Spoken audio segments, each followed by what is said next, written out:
where I will make a Yes, comprehensive presentation and also comment on those revelations by Mr. Kerwin Espinosa Yeah. during the Quadcom, and perhaps he is expected to reiterate that here. I was hoping he would be here, Yes. including Colonel. You will be there as a Gam. resource person, ma'am. You'll be there as a resource person, not to defend yourself. Wala, hindi resource person po kayo. Okay, Mr. Chair, if I okay may. sa Senate Thank you, President. Mr. Chair. A few questions addressed to former Senator Delima. During your time as chairperson of the Commission on Human Rights, when did you start serving as the chairman of the Commission on Human Rights, if I may ask? I was appointed in 2008 Up to 2010. to 2010. All right. When I was appointed as the Secretary of All right. Justice. Did you conduct investigations regarding EJKs? Yes, Chair. the CHR and bank All right. conducted a public inquiry right Right. there in Davao City. May I know kung ano-ano po yung mga lugar na inimbestigahan nyo tungkol sa EJK?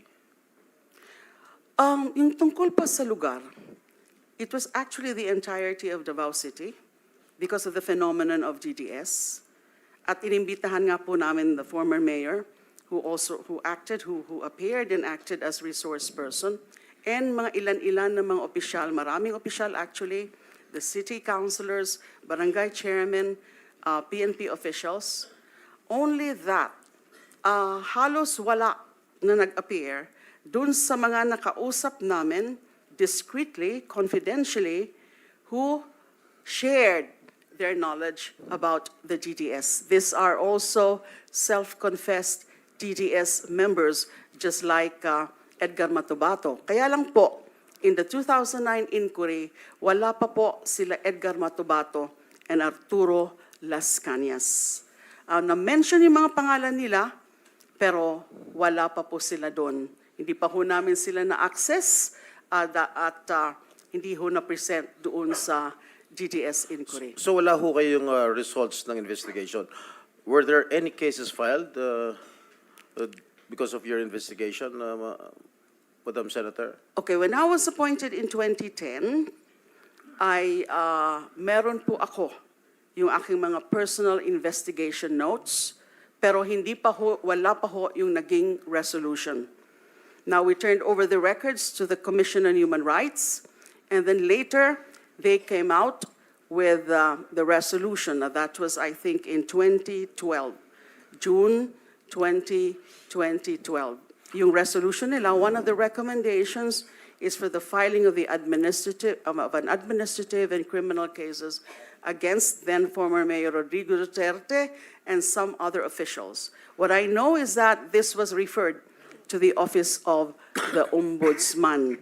But I think later on, Mr. Duterte was cleared of, there was no finding or no cases filed. So the former president against- was cleared? Am I No, correct? it was not really cleared because I think, if I'm not mistaken, the main reason why no cases were filed with the Ombudsman against former Mayor Duterte and then President Duterte is that If you- nung linabas na po yung from the Ombudsman is he was already the president.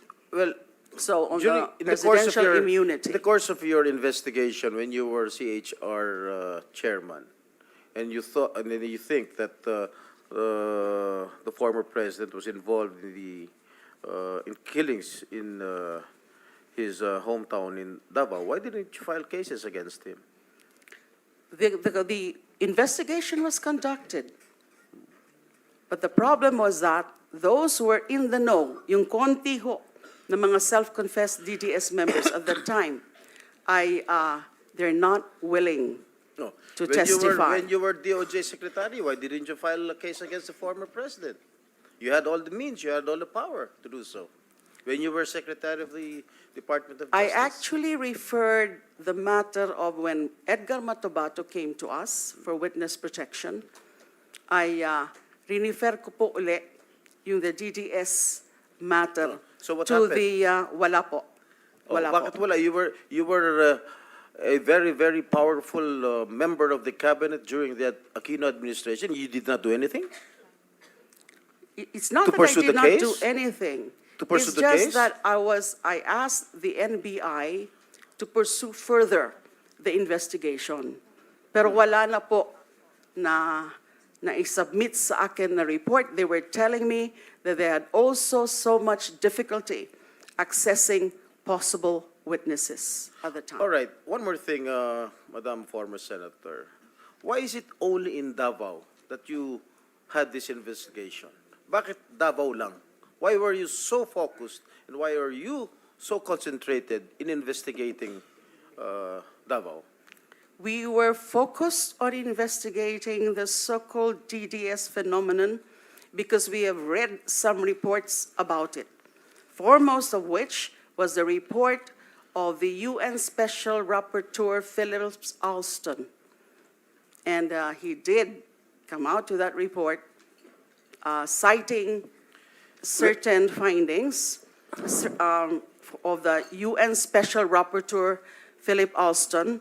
And meron din pong report, yung Human Rights Watch, they called it, "You Can Die Anytime," also referring to the DDS phenomenon. So we felt that at that time, because of these reports, and our CHR regional office did confirm that there were killings, but they could not tell us, or they refused to tell us that it was actually the doings of the DDS on orders of then Mayor Rodrigo Duterte. But the insiders, the ones I mentioned kanina, I think there were 3 of them, which we interviewed secretly or discreetly, they did say that there was such a thing as a group as a Davao Death Squad, and then formed by the former mayor, and then getting orders also from the former mayor, something that were validated later on by Edgar Matubato and Arturo Las Cañas. Okay, Mr. Chair, I would like to invite the attention of the former senator when she was still a sitting member of the Senate. With regard to the committee report of the Committee on Justice then, for the years, if I may read, for the years 2001 to 2009, under the Arroyo administration, 91,762 killings were reported, or an average of 10.196 killings per year, 850 killings per month, or 28 killings per day. On the other hand, for the years 2010 to 2016, under the Aquino administration, there were 85,878 recorded killings, with an average of 14,313 killings per year, 1,193 killings per month, or 40 killings per day. You were the Justice Secretary during the Aquino administration.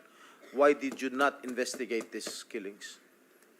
All right. May I start by saying that on the matter of EJ case in general, especially with respect to the killings of activists, I did recommend, and it was adopted, there was this Administrative Order number 35, creating an interagency committee to look into the various drug killings, to the various activist killings, targeting members of progressive groups, leftist organizations, and that was somewhat rampant during the time of former President Arroyo. Now, bakit wala pa po yung drug killings? Kasi nga po, pinapapursu ko pa sa NBI. It was not the real focus then of Administrative Number 35, which is the Special Interagency Committee to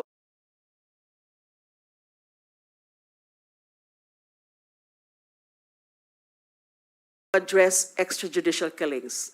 Now, talking about the Gordon report, you mentioned the Justice Committee report, which was subsequently headed by former Senator Dick Gordon. Sinabi nga niya po yon na bakit yung EJ case lang, bakit yung ibang mga EJ case ay hindi natin kailangan imbestigahan o hindi natin inimbestigahan dun sa Senate Committee. Mukhang may problema po sa ganun.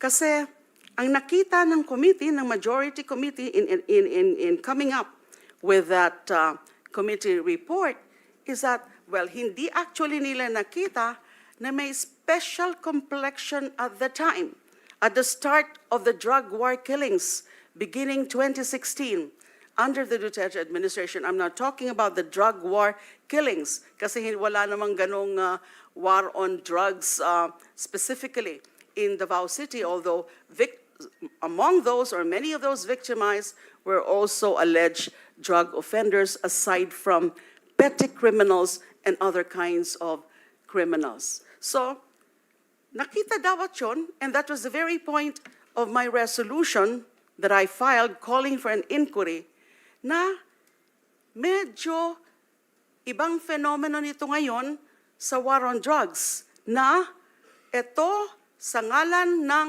war on drugs ay may mga pinapatay in numbers, substantial numbers, in the name of war on drugs. Kaya dapat, hindi yun naging issue talaga. Bakit hindi na lang natin imbestigahan yung buong mga pangyayari ng mga EJ case in various administrations? What they failed to appreciate, I'm talking about the committee report, is that the focus of my investigation ay yung mga dumadami na halos araw-araw na pinapatay since day one of the former president's assumption into office. And even before his official assumption into office, meron na talaga na mga pinapatay araw-araw, halos araw-araw, nakita natin yon. Thank you, ma'am. So that's supposed to Yes. be Mr. Chair. the focus. Ma'am, teka muna, Senate President Pro Tem.